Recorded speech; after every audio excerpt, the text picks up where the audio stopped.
नमस्कार साथियों, बहुत बहुत स्वागत है आपका चैनल में। आज हम वास्तु में जिस टॉपिक की बात कर रहे हैं ना, बहुत कॉमन है और बहुत कन्फ्यूजन लोगों को रहता है कि अगर ऐसा हो जाता है हमारी प्रॉपर्टी में तो क्या सर ये वास्तु दोष है। देखिए, हम आज जो बात कर रहे हैं कि भाई अगर कोई प्रॉपर्टी है, कोई घर है, कोई प्राइवेट बंगलो है, कोई कोठी है और उसमें आगे और पीछे दोनों साइड खुला एरिया है, तो अब सपोज करिए कि नॉर्थ फेसिंग है या ईस्ट फेसिंग है या साउथ फेसिंग है या वेस्ट फेसिंग है, फेसिंग कोई भी हो। अब किसी ने कहा भाई सर हमारा नॉर्थ फेसिंग है और पीछे हमारा साउथ आ गया, तो हमारा साउथ का जो पीछे भी हमारा ओपन एरिया है तो वो हमारे घर के लेवल से नीचे है, तो क्या ये वास्तु दोष है? देखिए, आज हम इसी टॉपिक को क्लियर करेंगे और इसका कन्फ्यूजन ख़त्म करेंगे कि ऐसा होता है तो ये वास्तु दोष है भी या नहीं है, और अगर ऐसा है तो इसका निवारण आपको क्या करना चाहिए, इसका रेमेडी आप समझ लीजिए कि इसको हम ख़त्म कर सकते हैं, इसकी रेमेडी करके इस दोष को। अगर ऐसा होता भी है तो वही जानते हैं कि किस केस में ऐसा हो सकता है या किन कारणों की वजह से ये दोष होता है और किन कारणों की वजह से ये दोष नहीं भी होता। तो दोनों सूरतों की बात करेंगे। तो सबसे पहले जिन्होंने चैनल को सब्सक्राइब किया उनके लिए बहुत बहुत थैंक यू उनका, और जो पहली बार देख रहे हैं वो सब्सक्राइब ज़रूर कर लें चैनल को और वीडियोस को पूरा देखा करें ताकि कोई इन्फॉर्मेशन आपसे मिस ना हो जाए। तो स्टार्ट करते हैं आज के टॉपिक को कि सपोज करिए कि कोई प्रॉपर्टी है जिसमें आपका प्रॉपर्टी जो प्लॉट है उसके सेंटर में या आगे भी जगह खाली है और उसके पीछे भी कंस्ट्रक्टेड एरिया के, है ना। तो अब जो फ्लोर लेवल है पूरे प्लॉट का, उससे ऊपर उठा के ही आपने बिल्डिंग या अपने घर के कंस्ट्रक्शन करी या कोठी बनाई या प्राइवेट बंगलो बनाया, आपने जो भी कंस्ट्रक्शन करी वो फ्लोर लेवल के अपने प्लॉट के लेवल से ऊंचा करके उसको बनाया। अब इस कंडीशन में क्या हुआ कि आपके पास आगे का ओपन एरिया भी है और आपने कहा जी हमारे पास तो पीछे का भी ओपन एरिया है। तो अब हमारा पीछे का जो ओपन एरिया, सपोज करिए हम नॉर्थ फेसिंग प्रॉपर्टी की बात कर लेते हैं, तो अब नॉर्थ फेसिंग भी अगर प्रॉपर्टी है तो आगे भी आपका ओपन एरिया हो गया और कंस्ट्रक्शन के पीछे यानी कि आपके घर के पीछे वाला जो बैकयार्ड इसको बोल लीजिए, उसमें भी आपका ओपन एरिया हो गया। अब सवाल ये उठता है, कन्फ्यूजन ये हो जाता है कि जो पीछे वाला, अब नॉर्थ फेसिंग है तो पीछे वाला एरिया साउथ डायरेक्शन हो गया, तो अब साउथ भी नीचे हो गया घर से, तो क्या ये एज पर वास्तु ठीक है या नहीं है? देखिए, ऐसा तो पॉसिबल नहीं है कि आप घर के जो प्लॉट का लेवल है उसी लेवल पे पूरा घर बना देंगे, वो पॉसिबल नहीं है। आपको तो प्रॉपर्टी जो बनानी है, जो कंस्ट्रक्शन करनी है, वो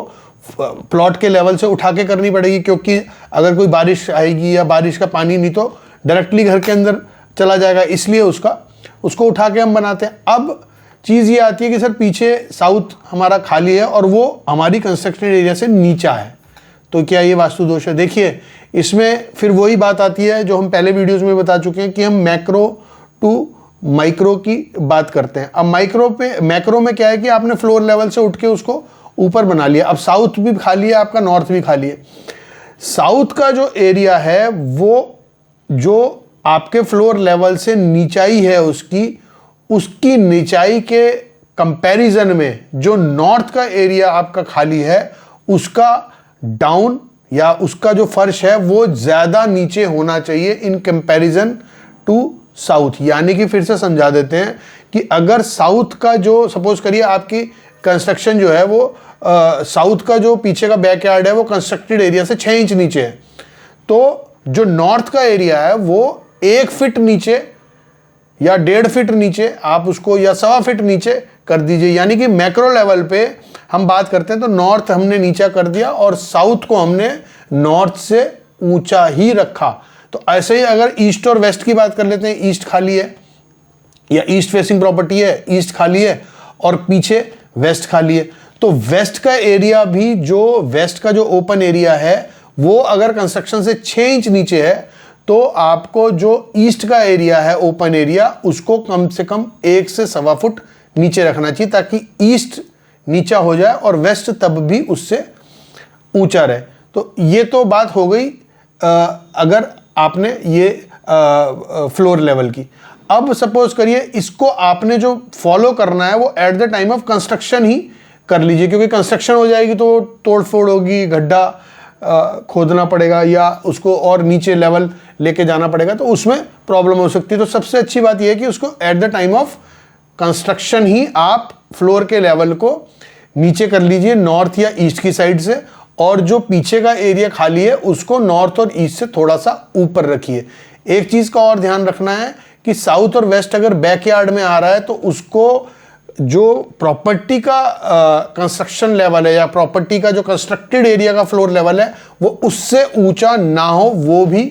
काम खराब कर सकता है, क्योंकि उससे भी आपका बारिश का पानी पूरा अंदर आ सकता है। तो इसलिए आप ये ध्यान रखिए कि दोनों साइड कंस्ट्रक्शन से तो नीचे रहेगा, लेकिन नॉर्थ और ईस्ट का हिस्सा ज्यादा नीचे रहेगा और साउथ और वेस्ट का जो बैकयार्ड का ओपन एरिया है वो थोड़ा सा ऊपर रहेगा इन कंपैरिजन टू नॉर्थ और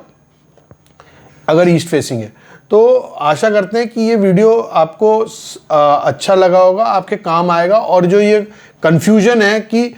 आगे का हिस्सा और पीछे का हिस्सा ऊपर या नीचे कितना होना चाहिए, क्या ये वास्तुदोष क्रिएट करता है, तो इसको आप फॉलो कीजिए इन रूल्स को, तो ऐसे में कोई प्रॉब्लम, कोई वास्तुदोष नहीं लगता है। तो आशा करते हैं ये वीडियो आपको अच्छा लगेगा। फिर मिलते हैं किसी नए वीडियो में नए टॉपिक के साथ, तब तक के लिए बहुत बहुत धन्यवाद।